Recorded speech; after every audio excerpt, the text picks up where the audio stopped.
विद्यार्थी मित्रांनो, आपण 11 सायन्स 12 सायन्स इंजिनिअरिंग डिग्री आणि डिप्लोमाला असाल तर एक इम्पॉर्टंट टॉपिक एक्झामला विचारला जातो. तो टॉपिक आहे व्हेरीफाय दॅट डिफरन्शियल इक्वेशन मधला हा इम्पॉर्टंट क्वेश्चन.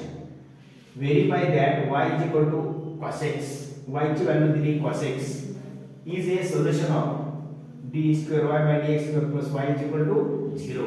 याचं मीनिंग असं, y ची व्हॅल्यू आपल्याला दिली cos x, ज्या ठिकाणी y आहे, ज्या ठिकाणी y आहे तिथं y ची व्हॅल्यू ठेवा.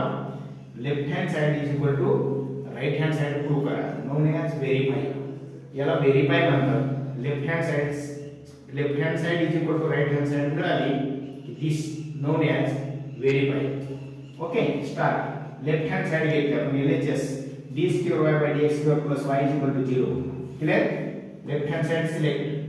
या ठिकाणी ज्या ठिकाणी y दिसतोय, दोन ठिकाणी y, इथं आणि इथं, मग हा y cos x आहे, मग y च्या जागेवरती cos x, इथंही y आहे म्हणून cos x. हे डबल डेरिव्हेटिव्ह, d² म्हणजे डबल डेरिव्हेटिव्ह. cos x चं पहिलं डेरिव्हेटिव्ह येतं sin x.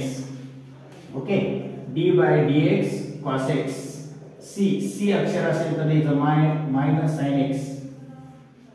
Okay, cos x चा डेरिव्हेटिव्ह sin x आणखी एक डेरिव्हेटिव्ह येतं cos x.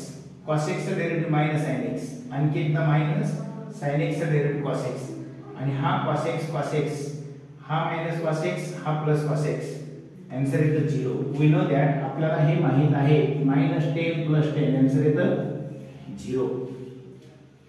त्याप्रमाणे cos x + cos x answer 0. LHS is equal to 0, known as RHS. आणि या एक्झाम्पलला म्हणतात व्हेरीफाय डिफरन्शियल इक्वेशन्स.